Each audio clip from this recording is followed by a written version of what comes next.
Damn,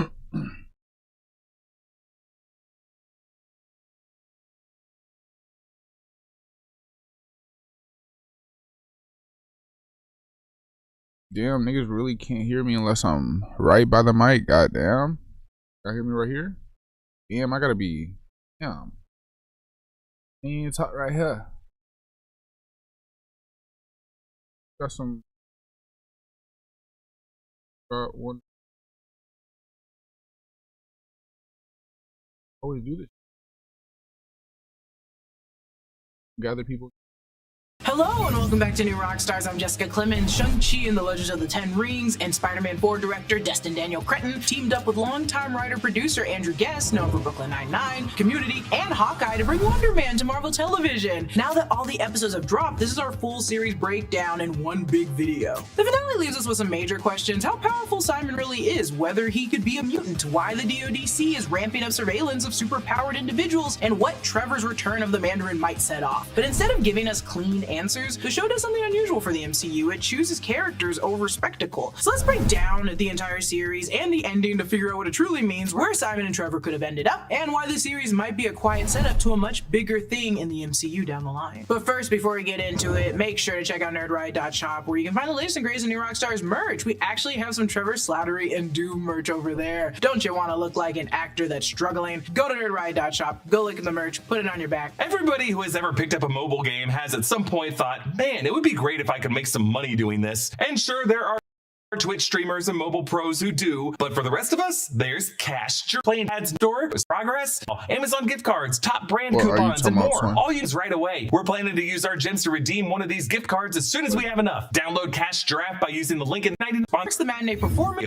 Okay, let's get into this breakdown because it's long. Episode 1 is titled Matinee, which marks the matinee performance we'll see in this episode that kicks off Wonder Man's journey and sets the series arc in motion. Wonder Man is one of 2 Marvel spotlights. Echo is the second one. Both dropped all their episodes in January, Echo in 2024 and Wonder Man in 2026. Maybe this is a trend, maybe it's not. Marvel spotlight projects focus on character origins, typically telling more grounded, character-driven stories that exist largely separate from the wider ripple effects of the MCU, so you don't really need to do much homework for this show, and it's not required viewing, but it's still good to watch. The Wonder Man series really thrives on this style. They clearly wanted to create something isolated, an origin story that doesn't ripple the MCU, but doesn't focus solely on it either. There's no huge setups for the future or cameos, just a mini-series opening a door and closing a door on a specific chapter in a character's life. It doesn't need 3 movies to do it. They just wanted to deliver a show that they could experiment with. We open on the scene from the Wonder Man teaser, the classic Wonder Man played by Dane Larson. This is actually shot at the iconic Vasquez Rocks. This place is known for its popular TV and movie appearances and its alien-like formations. Destin Daniel Cretton shared a bit of behind-the-scenes filming on Instagram during this day of shooting for his 8-year-old son's career day, and could you imagine? Wonder Man through Marvel Comics has gone through so many wardrobe upgrades, and this Wonder Man we're seeing is wearing the iconic West Coast Avengers look, which debuted in 1985, issue number 12 by Steve Englehart and Al Milgrom. It's a green bodysuit with the red W and M symbols for Wonder Man on the chest, separating at the stomach, forming a gold diamond in the center, complete with a yellow jetpack. During this time in the comics, this is when he was going for that Hollywood iconic look, so Simon dyed his gray hair black, and you can kind of see it in the live-action version. The one thing missing from this outfit, the comic one, was the red glasses he wore in the original look and the outfit that followed. For most of his outfits, he wears sunglasses, and for most of the time, they are red sunglasses. This costume, along with the aliens, were actually designed and worked on by Troy Cretton in the family. Wonder Man had a super wild comic book history if you don't know it. He debuted in Avengers issue number 9 in 1964 as Simon Williams, heir to the Williams Innovations, which failed against Stark Industries. After being encouraged by his brother to embezzle money from the company, he ended up in jail. He later blamed Tony Stark and teamed up with Baron Zemo, who gave him ionic powers to fight the Avengers. Simon eventually betrayed the Masters of Evil, sacrificing himself, and his consciousness was later used by Ultron to help create the Vision. He returned and became a full-time Avenger eventually, and experienced multiple deaths and multiple resurrections. Outside of being a superhero, he had his own comic focused on his Hollywood career as a stuntman and movie star, which inflated his ego and made him less liked by those around him. He was kind of a dick, kind of like how they say in this show. Fans love Wonder Man because despite his many mistakes, he's always seeking redemption. He's really human deep down. However, as we know, the series strays a lot from the Wonder Man Man comic book origin, but it certainly keeps a lot of the same stakes. You see this Wonder Man debut the Ionic Energy. This is his Ionic Blast that he can shoot from his hands, which kind of lock them in. Then he says this quote, which Simon will repeat later during the audition. The Umbrella people believe if a soul fails to turn right after death, it winds up in a dark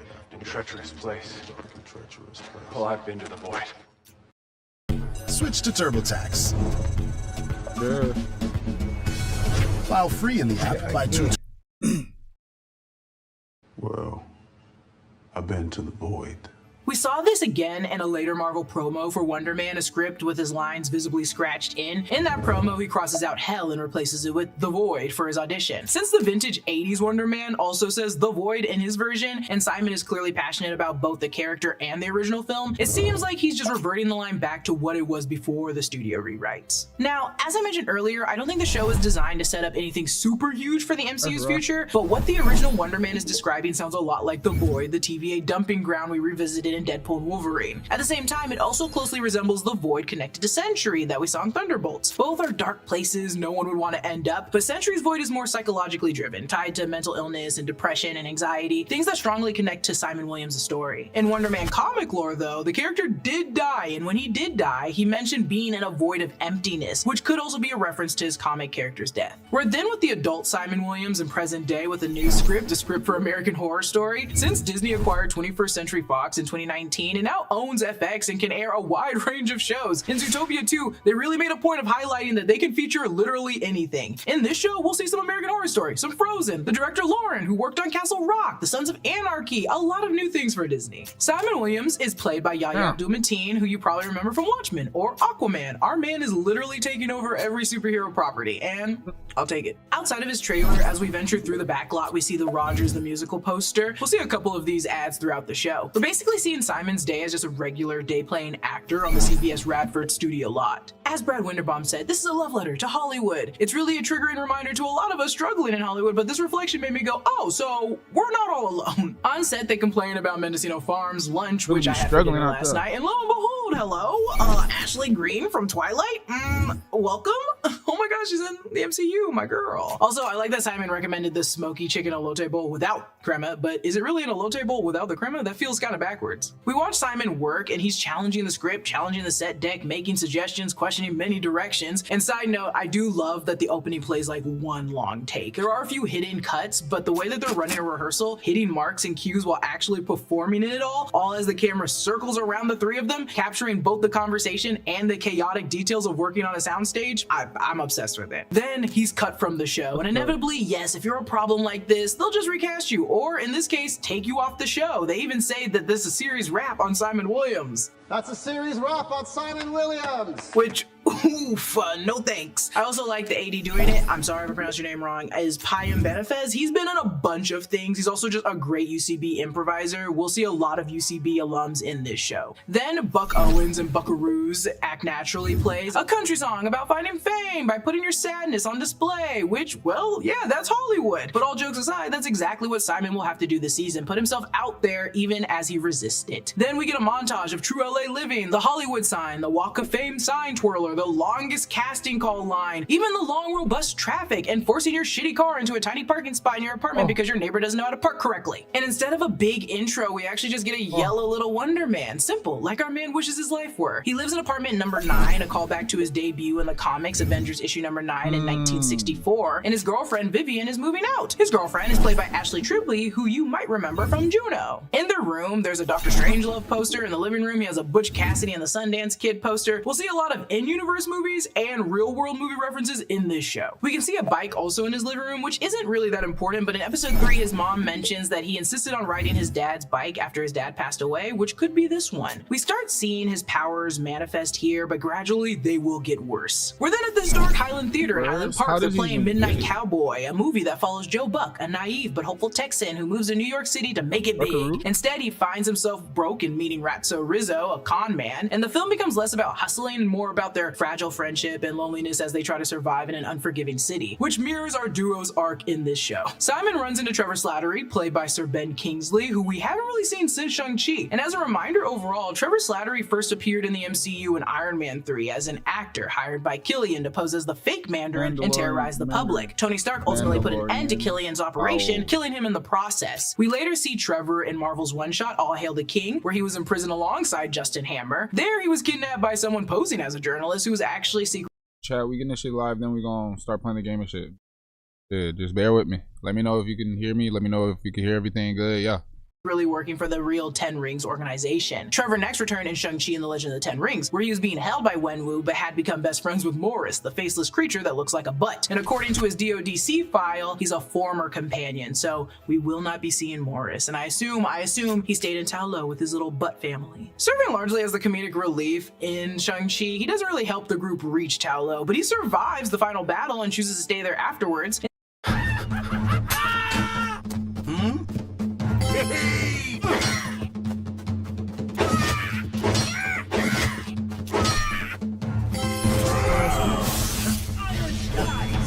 In the series, I presume we see his return from there back to LAX, which lands him handcuffed by the FBI. He introduces himself like this. I played the Mandarin, but that was over bloody 10 years ago, and I was just a puppet.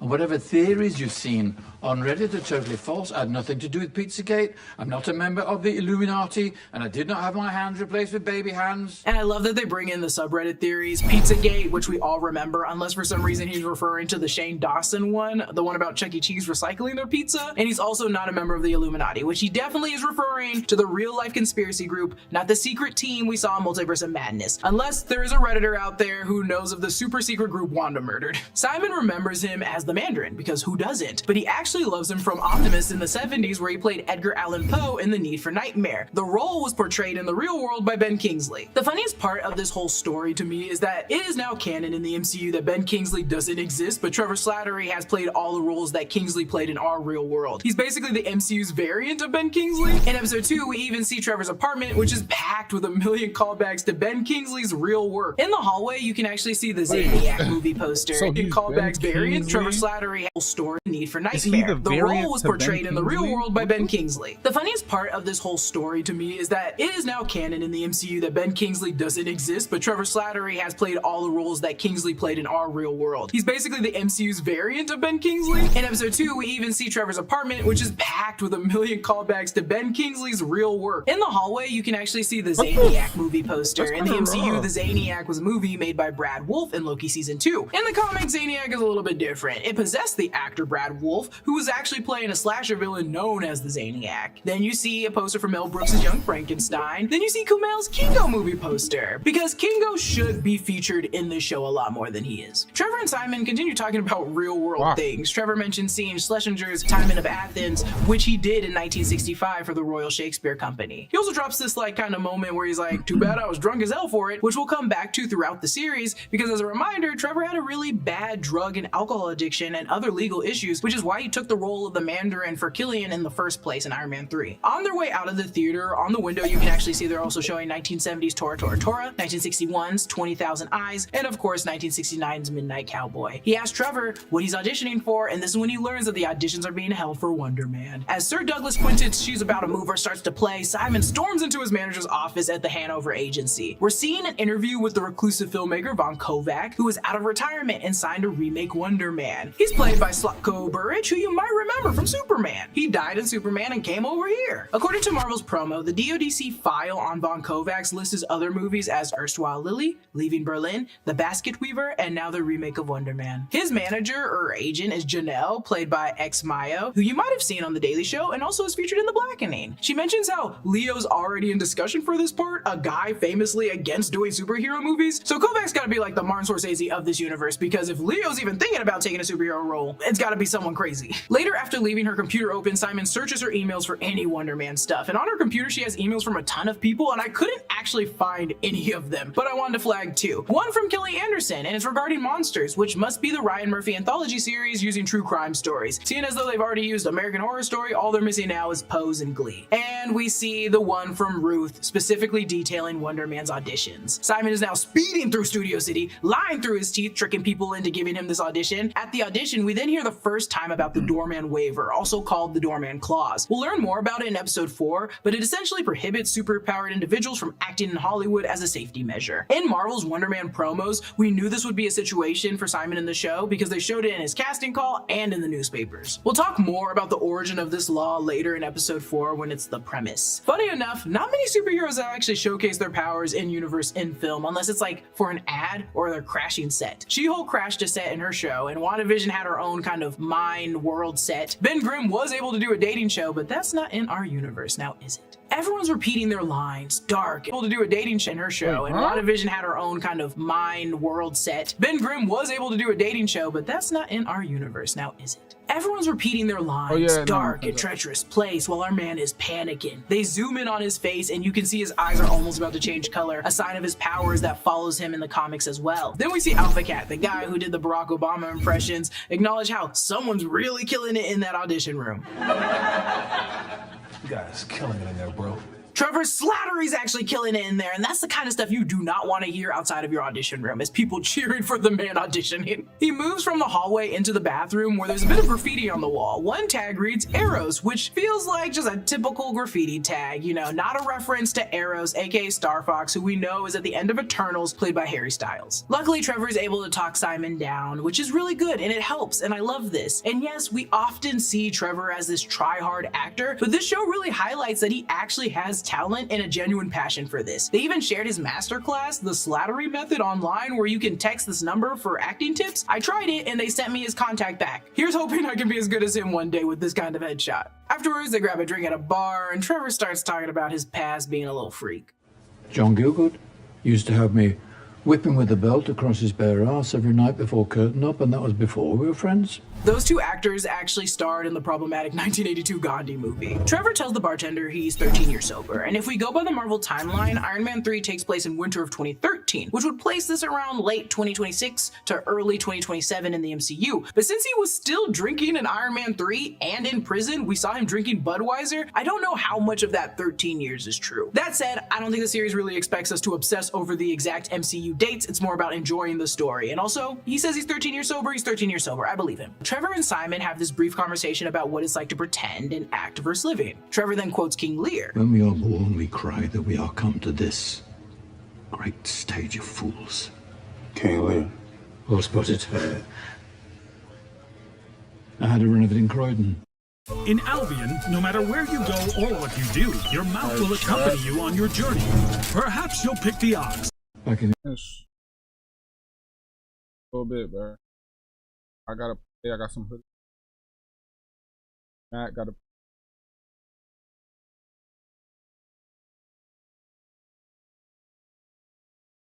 Hey. Did I even hear that? Alright, fuck it. We'll be back.